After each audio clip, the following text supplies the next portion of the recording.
Et puis, cette autre actualité, au mois d'avril dernier, le fils de l'ancien président guinéen Mohamed Touré et son épouse ont été inquiétés par la police américaine dans une affaire de maltraitance sur une jeune fille.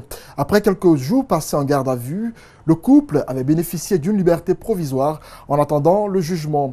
Nous savons désormais comment cette libération a été rendue possible. Dans un entretien qu'elle nous a accordé récemment, l'ancienne première dame de Guinée, Adja André Touré, a affirmé que c'est elle qui a payé la caution pour la libération de son fils et de son épouse. Elle pense que c'est un dossier monté de toutes pièces. Fatou Kébé revient sur quelques temps forts de cette émission. Suivez. 5 ans, c'est l'âge qu'avait Djenabou Diallo, la jeune fille recueillie par le couple Touré à leur résidence des États-Unis, selon une enquête des services de sécurité du département d'État américain. Les raisons de sa venue étaient précises: prendre soin de leur enfant et faire le ménage. Avec son passeport confisqué, la jeune fille aurait vécu tout le contraire. C'était plutôt un enfer durant de longues années. Ce n'est qu'en 2016 qu'elle a pu s'échapper du domicile de la famille Touré par l'aide d'un voisin. Cette version est tout à fait contraire à la réalité, a expliqué Adja André Touré, la mère de Mohamed, dans cet entretien. C'est une fille que les parents de sa femme ont donnée, qui est alliée à sa femme. Elle s'est liée à un homme qui lui a mis en tête qu'ils peuvent avoir de l'argent. Mais Mohamed, donc il faut faire ces choses-là. Cet homme-là, c'est un de Nigeria. D'accord. Qui était pareil, dans le voisinage d'elle. Quand elle affiche Mohamed, elle est avec l'homme-là, jusqu'aujourd'hui. Inquiété par la police américaine, le fils de l'ancien président guinéen et son épouse ont passé quelques gardes à vue avant de bénéficier d'une libération provisoire au mois d'avril dernier. La caution aurait été payée par l'ancienne première dame de Guinée qui pense que son fils et son épouse sont accusés à tort dans cette histoire. Dès que c'est arrivé, c'est la fille de Mohamed qui m'a appelé. Grand-mère, on a arrêté mon père et ma mère, on demande telle caution. Il fallait que je paye la caution là. Moi, j'ai dû vendre mon terrain ici pour subvenir aux frais. Outre l'affaire Mohamed Touré, Adja André Touré a des précisions sur les biens laissés par son mari. Des rumeurs persistantes attestent que les cases de Bellevue sont une propriété de l'État, ce que dément Adja André Touré.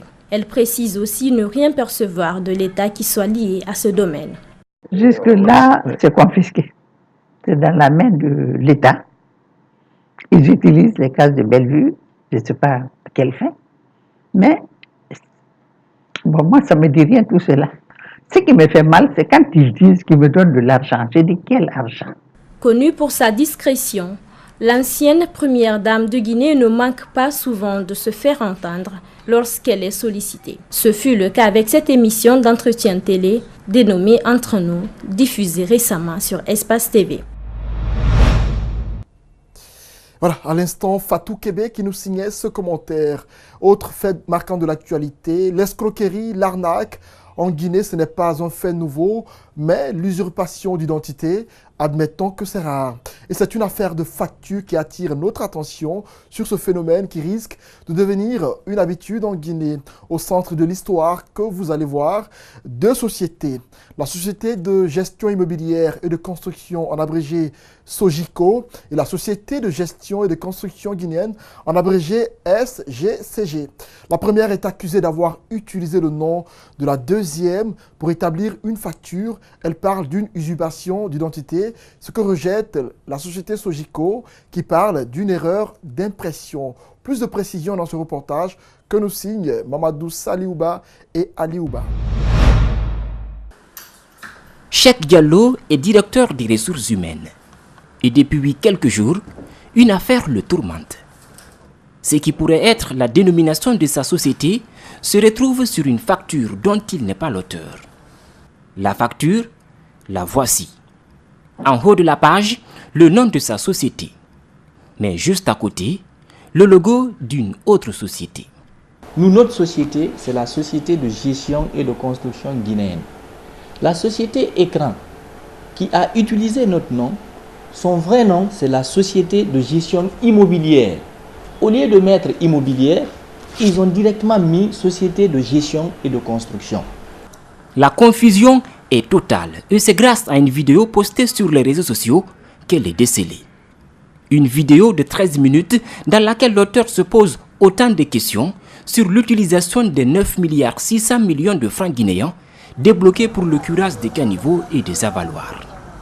Est-ce que pour curer les caniveaux de la ville de Conakry, est-ce qu'on a besoin d'1 million de dollars pour ça?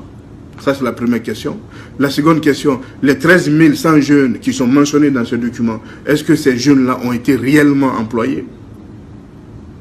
Et pourquoi nous avons besoin de deux sociétés écrans pour sortir l'argent? Pourquoi? Les questions embarrassantes, la société de gestion et de construction guinéenne est alertée par sa banque. Elle vérifie l'information et constate que sa crédibilité est mise en jeu. Je n'arrive pas à comprendre pourquoi ils l'ont fait.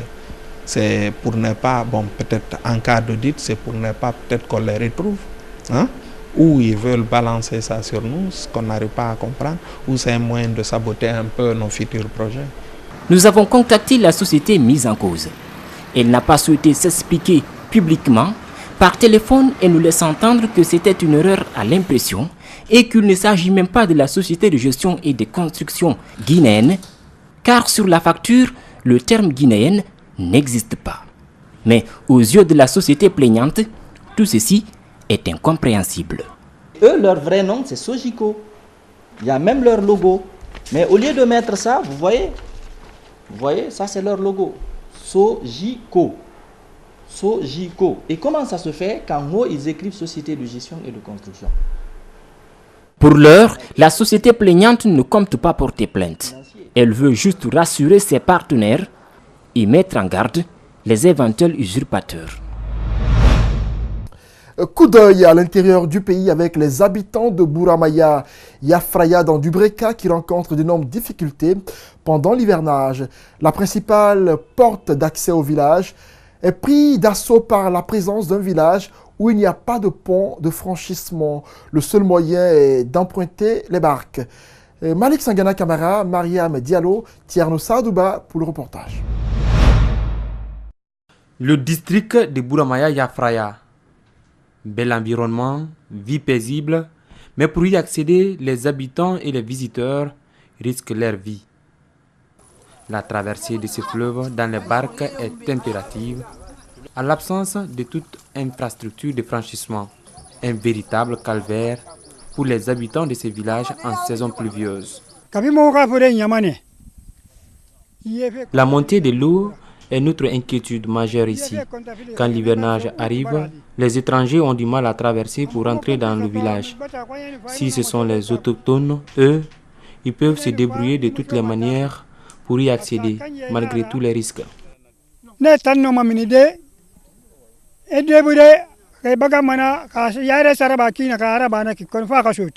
Une distance considérable parcourue par le piroguier pour transporter les passagers.